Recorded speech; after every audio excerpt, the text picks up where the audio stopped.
Worst crash out ever on Whatnot, and we got a $4,000 card damaged, although not really because he was lying about the comps. Check this video out. We're only 2 months into the year, but this is the best crash out so far. Like the prism of this card last sold for $4,000. Lying about the comps by 8x is pretty wild. Okay, we're at $700, guys. 700! No shot, bro. Literally. 2, 1.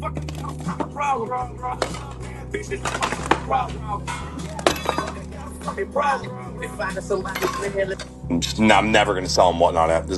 You heard him, Whatnot, he's done. Never gonna sell him Whatnot. Card's fine, it's a plate. Can't handle selling a price for what it's actually worth, so he beats the crap out of the card. Guy calls him out in the chat, and it's a plate, bro. Relax. It's a plate. It's a plate, bro. You're good. Literally $4,000 cards to $700, bro. You're fine. It'll be just fine, guys. Everything on Whatnot will be just fine. Wow. So this guy thought that it would be a good move to completely freak out over a card actually selling over comps, if you can believe that. So he kept saying this is a $4,000 card. He trashes the place, and he probably will win the Crash Out Award of the Year for 2026 on Whatnot. But this is a bigger issue in breaking right now that I want to dive into. There is a lot of pressure, and you can feel it. I'm going to talk about the margins. I won't say their names, but I've spoken to many breakers. We're talking top 20 breakers, and I'm going to tell you what their margins are on certain levels of cards, and whether it's on singles or repacks or whatever. And it's going to give you a window into their lives and their stress. And I'm going to get a few big breakers on here to talk about these things. Now, you guys remember Pac-Man freaking out. You know, he's stressed out because of how much margin he's going to make on those cards. And that's good. This is a tough gig. You know, it's cards are a finite resource, and you can only get so many of them. And not all cards and sets and boxes are created equal. And because of that, not all margins and profit are created equal. And then some breakers do massive volume and some are small. And so the margins are all over the place. One cardinal rule, or one rule of thumb that I've heard from, let's see, at least 3 of the bigger breakers in the world or the country, is that cards under $10, they can get good 40-50% margins on, whether that's eBay Live or Whatnot or whatever.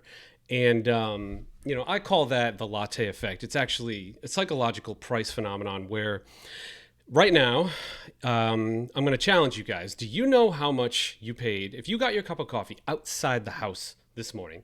Latte, cappuccino, whatever it is. Do you know down to 10 cents what that costs? I don't think many of you do. As long as it's under $10, you don't care about the cost. You just kind of flash the Starbucks card or your watch and you move on. But if they charge you 20, you'd be like, whoa, wait a second. That's what's going on with singles. So if you want to try to sell a $500 slab for $550, they're going to challenge you and fight you about comps. But if you're going to try to get a smaller card done, like a $5 card, you can make $10 on that all day long because people on Whatnot are completely uneducated. And this video shows you how uneducated they are. I mean, God, the poor guys, like, don't mishandle my card like that. Can you imagine if this is somebody's first entry into the hobby? They show up, they pay over comps for a card. You go on eBay, you can look at the comps. This guy whines about it, he trashes the table, he mucks up his card, and then he sends it back to him. That thing's got to have, I know it's a plate, but it's got to have some kind of damage from that. That's not a great entry into onboarding in sports cards. And onboarding is a huge risk right now. If we keep doing this to people, it's going to be a hot mess. And this is just like, you know, like a cough, you know, is the symptom of pneumonia, right? And so like this was a cough. Okay. So what's the problem? Is he being a pig and he just wants to make more money? Or is he under pressure because of fixed costs and variable costs like rent and labor? Is he working longer hours than he thought he should have? Is he stressed about moving through a certain type of product? I don't know. I don't know what's going on in their heads, but I have talked to some breakers. One of the other big ones, you know, I'm hoping to get him on here. He's said, you know, all in, it's like 20% margins. And you guys might think, wow, that's bank. That's not bank for a business, even a mostly virtual business like this one, because the card prices can change, the market can change, the algorithms can change. It's just like somebody who thinks they've mastered Google AdWords and affiliate marketing, and they're making, you know, a couple $100,000 a month, and then whoop, it changes and they're making nothing. The very same thing could happen on Whatnot. They love to change their algorithms. So I I can feel the stress from breakers right now, and I can feel the desperation on whatnot. You can just like cut it with a knife. It's crazy. This is not the only one. And I think I think this is the year we actually see more stress and more margin pressure. And it may be the beginning of consolidation. I still can't believe that consolidation hasn't happened in breaking. You've got, the backyards of the world doing, hundreds of millions of dollars, and then you've got the long tail of everybody else. Why has Backyard not gone on a spending spree and bought up, other companies that were loosely related, like Sarah Rips? She used to be part of Backyard. I'm going to be interviewing her on the channel this week, just to talk about what that experience was like and being a female breaker. But like, that's an example. Why hasn't some consolidation happened? I think to compete and to do the volume required, some of these second or third tier breakers are going to have to band together to get better buying power, get better algorithm, get better viewership, and spread the risk around and spread the revenue around too. And I think this will be the first year that starts. Now, one thing I want to say, like, you're paying for entertainment, right? If you go to a casino or whatever, you're always going to tip your poker dealer or your blackjack dealer, especially after a good hand, something like that. But entertainment just doesn't justify a $700 card being touted as a $4,000 card. That's messed up, and I'm going to put an end to it. I'll air every damn video of this happening every day if I have to stop this behavior, because I think it's disgusting. It's one thing to be like a $200 card and you're like whining about $250. Like, even the only break I've ever done, was for charity, for children's. And I found myself doing that with like prison packs. Like, oh, come on, guys. But it's a whole nother thing to say something that's 700 is 4,000. Like, that crosses a line. There's this area where you could argue about comps, and then there's just irrefutable, inaccurate BS. And that's where this landed. And public freakouts kill trust, man. I posted this on Instagram. I guarantee you this gets 50,000, 100,000 views, something like that. And a certain percentage of them are new to the hobby, and maybe new to collecting, and maybe new to breaking, and they're not going to love this. You don't see this stuff on the other breaking platforms. You almost never do. Maybe a little bit on TikTok. That TikTok's still a little bit of a Wild West, but eBay's pretty buttoned up. Fanatics Live's very buttoned up. But Whatnot is just, I don't know. It's amazing. I had a kid the other day. Screw it. I'll splice that video in too. Keep telling you something horrible is going to happen on Whatnot, and this is the beginning of the end. $1 start on a bag of cards. What are you even streaming on? Whatnot.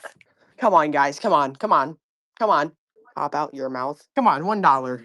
Puta! Yamaha! Isaac getting no. Mom! Can I go start a fire outside? Please? Yeah. Please? Can I or not?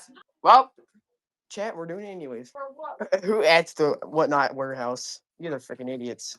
We're not selling. $1 start. $1 start on a bag of cards. $1 start for the bag of cards. $1 start for the bag of cards. $1 start for the bag of cards. $1 start. I'm not throwing no rock to the window. You tripping on that, homies. Give me $50, I'll do it. Notice how that one guy said earlier? Get the camera. It's down. Oh, she's still getting changed? Bro, she's not even naked. I'll be on live tomorrow at 12 o'clock. What did you just call me? She called me. Fuck all the nigga. Ah. Take my pants off for $1. I'll take my pants off for $1. There. My pants were off for $1. Now start the auction. Give me my $1. Dodge Durango. $1 start. 3, 8, 7, 6, 5, 4, 3, 2, 1, 0. Nobody bid it. I mean, this kid's like, hey guys, $50 to throw a rock through a window, $1 to punch this guy. Like, it's just, this is bad. This is bad stuff. I'm telling you, man, Whatnot is running. They're like gasping out of breath to get to this IPO by the end of the year, or a merger and acquisition. It's going to be an IPO. Oh man, it'll probably be, they'll get this, get the road show together after Labor Day. It'll be before Christmas, before Thanksgiving. I'm going to predict by Halloween their IPO will be pretty close to executed, because they got to get off this sinking ship. This thing's a disaster. Something bad's going to happen on the platform, and the platform is just, I don't know. It's got a powerful draw And what they did with Mr. Beast was proof of that. But at the same time, that powerful draw is not being shepherded or policed very well for the sake of growth, which most companies do as they're running to an IPO. But this one, this particular case, I imagine this will be studied in business school for a long time. Just Whatnot's rise, the march to the IPO that makes the Series A guys wealthy. Logan Paul is a Series A on Whatnot, FYI, and a lot of big firms too. A lot of the big boys that you hear about, they're going to make their money. And then what happens? I think Whatnot. I don't know. You will see consolidation, and you're going to see bad stuff happen, and it's going to be an interesting platform for selling stuff. But I don't think they're going to win in sports cards, just because the other companies, they have more might and capital behind them, and I just haven't seen a good track record of Whatnot being able to take care of themselves and stuff like this. Like this guy that just crashed out, I don't see anything that's bannable, even temporarily. Like you're allowed to, bluster about comps by 5 or 6x. You're allowed to do that. You're not supposed to damage a card on screen, but he could say that was by accident. So he's not going to get removed. This guy's going to be breaking in front of 500 people tomorrow night. And that's how they roll, man. They got the turtle PR strategy. In case you guys don't know, turtle PR strategy, you turn into a turtle. This goes away, this will go away in a couple days, and then the next thing happens. The thing I'm worried about is, when somebody is drunk driving with a card and trying to sell Pokemon packs, and he crashes into somebody, and at that point, Whatnot enables it, and you're going to see some interesting stuff. There's a lawsuit that I will cover at some point about Whatnot that got filed just before the end of the year, and I don't know. It's a brave new world for breaking, especially on Whatnot. And you guys let me know what you think is going to happen over the next year. Again, consolidation, quality is going to get poor. The experience is going to be poor. And I think the other platforms rise. So we'll see. Thanks, everyone.